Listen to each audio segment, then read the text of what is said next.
Early spring in my no-dig garden bed. Before long, it's going to be full and gorgeous and beautiful. Got a little bit of Swiss chard that overwintered. Look at the beautiful yellow veins on there, and look at this beautiful red Swiss chard. I come out several times a week and pick it and scramble it up with some eggs for breakfast, or just saute a little for a snack. It's so delicious. These are some beetroot that overwintered, so they're very small, but we do freeze here. We're still getting below freezing. In fact, it's only 37 here right now. But I wanted to show you, I got my first ever greenhouse.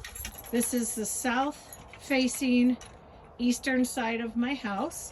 That's why I chose this area for my no-dig garden bed. We're headed to the nursery today, well, maybe not today, tomorrow, to get another trailer full of compost, which we'll put down here and over there, and right in the middle is my path. So looking this way, these will be mounded up a bit more and filled in with another few inches of compost. But this is completely, entirely a no-dig bed, and I want to show you the beauty of no-dig. This was grass. This was crabgrass. This has been crabgrass for decades and decades. And I've always wanted to make a garden out of it, but didn't really quite know how to go about getting rid of all this crabgrass. And then I found the no-dig method through Charles Dowding, and we basically laid cardboard. We just mowed the grass real short, quit watering it for a little while last year, laid 2 layers of cardboard over the complete area. You can see my edges. I still have some. I've got to obviously cover this up, but this is some of the remaining cardboard. And then you come in with your, I think we did do some backfill with dirt that we took down from another garden bed that was no longer getting sufficient sunshine.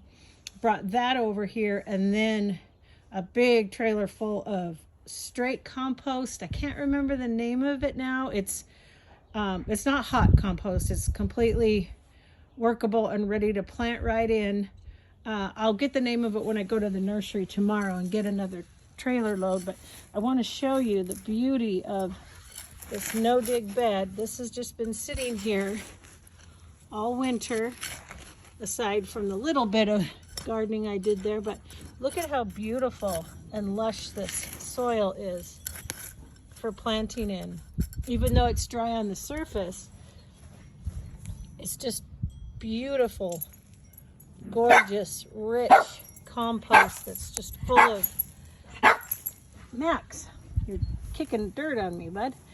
Just full of all kind of goodness and life. So yeah, I'll do more on this in a little bit. We're going to get my greenhouse secured, and I'll show you, I'll bring you back and show you when we're preparing this again, and when we get the rest of the compost on here, and then it'll be ready to either transplant out my seedlings in a few weeks time, and I'll do some direct sowing in here. So I'll show you that. That very end is just sort of a makeshift kind of a fence we did last year, so I'm hoping to do something a little different there. But this no-dig method really is a phenomenal way to garden, especially if you've got plots of grass or anything. I mean, you could build a no-dig bed over anything. And this here is about 150 square feet. So minus these couple of euonymus that were here existing, and a very narrow path of mulch down the middle, the rest of this area is 150 square foot basically of planting area, plus all my vertical space, which I will have tomatillos at that end. I'm going to have probably at least 2, if not 3 tomatillos because they'll get really tall. I'm going to have 2 varieties of tall sunflowers bordering the whole fence. Plus tomatoes will go back in here because this is the hottest area, tomatoes and peppers, and gets really the most sun. This section over here gets a little shady because of the house here, but that's okay. Things that can tolerate more shade will go here. I'll also have peas and beans and morning glories. So it'll be very decorative along my fence line, as well as a lot of edibles, veg, and flowers down in through here in the raised bed. So anyway, not raised bed, I'm sorry, my no dig bed. So see you later, alligator. Okay, so I wanted to show you, I brought everything out into the greenhouse that I've got started so far. As I was setting it up, I thought, gosh, it is really nice and warm in there. It's currently, right now, sorry about that. Oops, checking my watch. 39 degrees. Just checked in my house, it's around 69 degrees. And then this is my little thermometer that I use, digital thermometer that I use when I make my candles.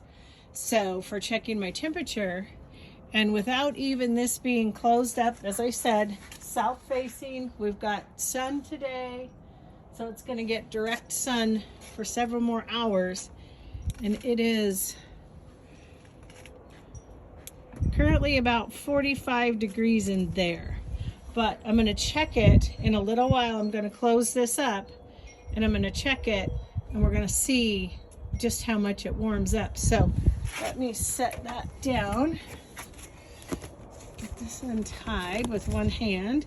So I've got my lettuce, salad blend, flashy trout back lettuce, butter crunch. I've got green onions, and I've already thinned my lettuces quite a bit, and they are a little leggy, so I need to come back in and put some more soil in here. This little guy, oh, he's not looking too happy. But yeah, some cauliflower, onions, spinach, purple moon kale, broccoli rabe, broccoli. These are bell peppers, sweet pepper trio. They look a little dry on the top, but they're watering from beneath, so they're fine.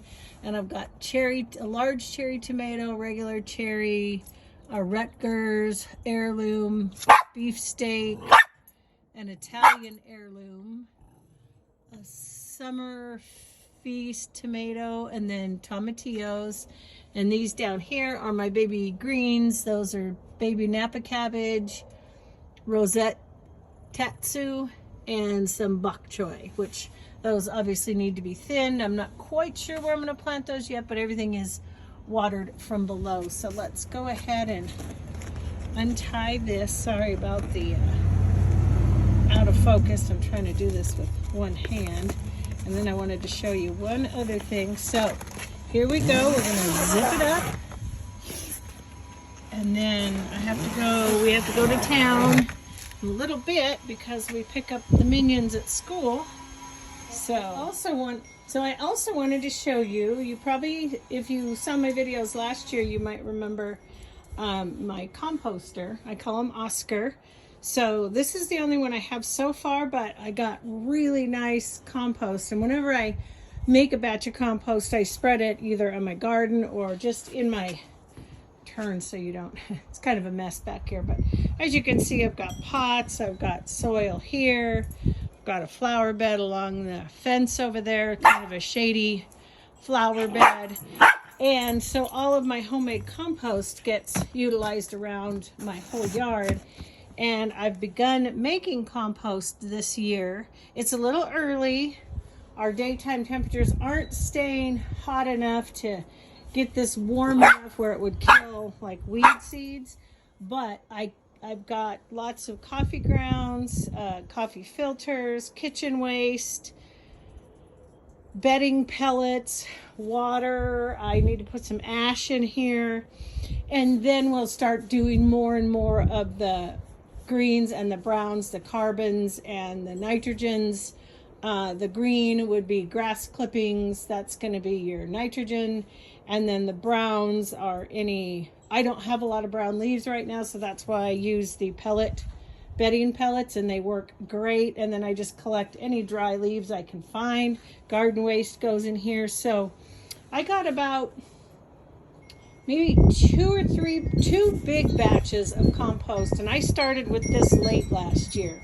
Probably didn't even start till maybe June. So I'm hoping now that I've got an earlier start, I'll get several, plus I want to get another one. So all you do is you just spin it, because that aerates it. You basically feed it what it wants: nitrogen, carbon, some water if needed. Spin it. I spin it every day, and then when it gets full, I dump it and I use it throughout my yard. It's amazing. Oh, I was going to check the temperature in there, and then we'll go for now. It's a little chilly out here. So the temperature in there, well, that's not too bad, 45 degrees, and it needs to be over 40 degrees. So obviously, as my days get longer and warmer, it's going to speed up the process and work much better, but why not get an early start? All right, see you next time.